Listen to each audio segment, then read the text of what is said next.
hit back at the U.S. with retaliatory tariffs. Beijing doing this in response, of course, to President Trump's 10% tariff on Chinese imports. And breaking this morning, one trade war is on after the U.S. retreated from two others. It's likely this trade war with China is just posturing. Kick it off to show you mean business and then hope to reach a deal, just as Trump did over border security. China just fired back at Trump's electric vehicle tariffs with a brutal 75% tariff of their own, officially kicking off a trade war. Well, what did anyone expect? Well, they had promised that there would be some countermeasures, and just in the last 2 hours, they have come out with them. China was never going to sit there like Canada and Mexico, politely nodding while getting slapped with a random 10% tariff. China is saying that it is not going to take this 10% tariff that Donald Trump... And now, with both sides refusing to back down, businesses are about to have a very expensive headache. And be clear, China isn't the type to throw the first punch, but once you come swinging, there's no way back. Council Tariff Commission issued an announcement today stating that starting from February 10th,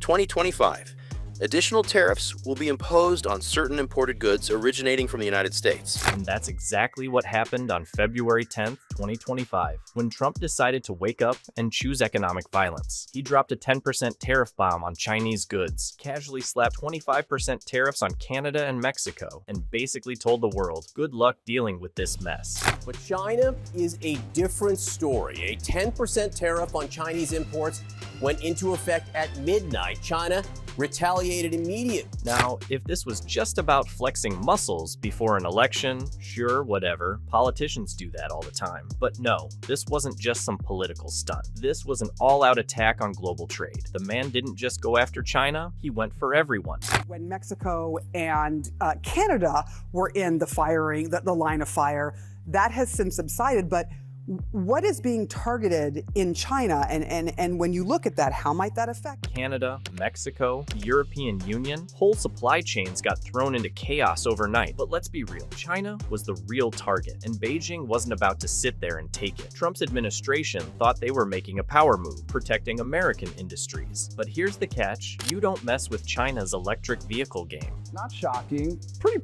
predictable actually, and yet this is going to raise some concerns about a broader US-China trade war. China basically owns the EV battery supply chain, controls 75% of global lithium-ion battery production, and has more EV manufacturers than anyone else on the planet. So, when the US tried to block them with tariffs, China did what China does best. They hit back hard. Retaliated immediately. A 15% tax on U.S. coal, 10% on U.S. crude oil, and large displacement cars and pickup trucks. Also, an investigation into Google for allegedly violating their anti-monopoly regulations. So, boom, 75% tariffs on American EV imports. Just like that. No warning, no hesitation. You tax their cars, they'll make yours unaffordable. You think you're gonna outmaneuver them on EV production? Not happening. China has been pouring billions into electric vehicle technology for years.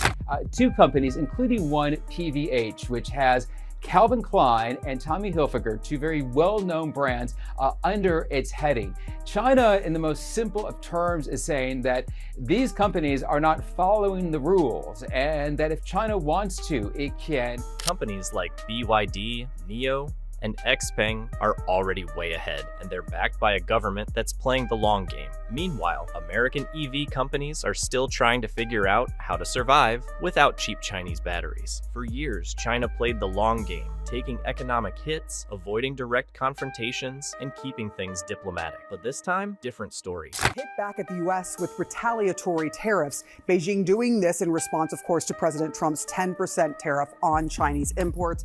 This wasn't a measured negotiation tactic. This was Beijing flipping the chessboard over. While Trump was laser-focused on EVs and battery components, China decided to go big, targeting the core of American manufacturing and tech dominance. If we can't make a deal with China, then the tariffs will be very, very substantial.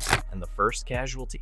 Semiconductors. semiconductors. China's 75% tariff instantly slammed US chip makers like Intel, Qualcomm, and Nvidia, who collectively shipped over $56 billion worth of semiconductor products to China in 2024 alone. This is the same industry that was already gasping for air after the US banned advanced chip exports to China in late 2023. Now, it's looking at a total collapse in one of its biggest markets. China is hoping to hit Trump where it hurts, but perhaps not too much. So 15% tariffs will be levied on US imports of coal and gas, with 10% on oil, farm equipment and cars. In addition, there'll be export controls on more than 20 tech-critical rare metals. But China didn't stop at just blocking US semiconductor imports. No, they took it to another level. Beijing cut off exports of gallium and germanium, two critical materials needed for EV batteries, military defense systems, and, oh yeah,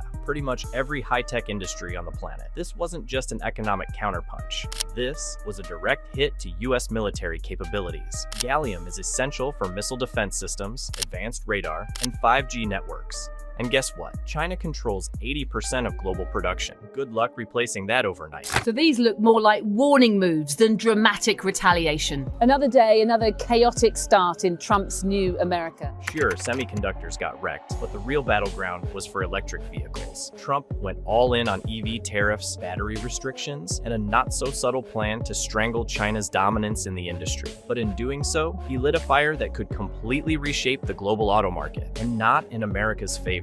Here's the cold, hard truth. China dominates the EV battery industry. They control 75% of the world's lithium-ion battery production and 70% of global lithium refining capacity, making them the undisputed powerhouse in this sector. As Donald Trump has given his billionaire partner Elon Musk apparent carte blanche to dismantle the US federal government as we know it. If the US wants to push forward with electric vehicle expansion, there are only two options: depend on China or find a miracle solution overnight. And considering how deeply embedded China is in the global supply chain, that second option isn't looking too promising. And the numbers don't lie. Tesla, Ford, and Rivian are completely dependent on Chinese battery components. Over 60% of Tesla's battery cells come from Chinese suppliers like CATL. In 2024 alone, Tesla spent $8 billion on Chinese battery components. Now, those costs are about to skyrocket. Ford and GM are in the same boat, and it's sinking fast. The Ford F-150 Lightning relies on lithium processed in China, while GM's Ultium battery platform is directly tied to Chinese supply chains. Given the US time till Monday, February 10th. Time to think. 6 days for President Trump to change his mind.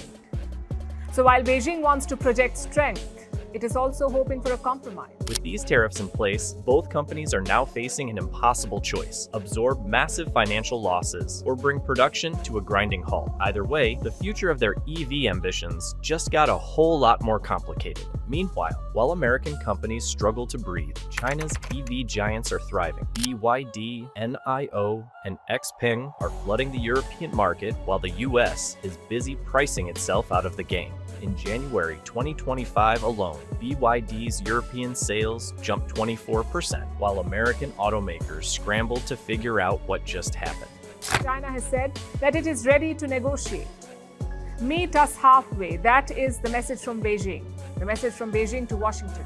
So don't you think they both should negotiate? Because otherwise, EV prices in the US are going to skyrocket. Before this trade war, the average cost of an electric vehicle was already $53,000, with batteries accounting for 35 to 40% of that price. Now, thanks to these tariffs, that price is set to jump by at least $10,000 or more, making EVs even less accessible to the average buyer. So we all need to understand that Donald Trump's trade war with China isn't just about economics. It's a political weapon aimed at securing his 2025 re-election. China will be speaking to China probably over the next 24 hours. On fentanyl in China, President Trump. We don't want fentanyl coming into our country. Every tariff and aggressive move isn't just policy, it's a performance for his voter base, reinforcing his long-standing narrative that China has been ripping off the US, and that only he has the strength to fight back. On February 1st, 2025, tariffs weren't just about trade. They were a campaign message in action. positioning Trump as the only leader willing to take on China and protect American jobs. Its retaliatory tariffs are basically a message. They're telling Trump that China, the world's second largest economy, won't be pushed around. This strategy isn't new. In 2018, Trump imposed 25% tariffs on $50 billion in Chinese goods, triggering the first US-China trade war. The result? His approval ratings among Republican voters surged. Now, in 2025, he's doubling down, using China as a scapegoat for economic struggles, fueling his rallies with anti-China rhetoric, and driving up support in key swing states like Pennsylvania, Michigan, and Wisconsin. It is a fact that the US does a lot of business in China. In 2022, this trade was worth over $750 billion. So Trump's options are quite limited, frankly.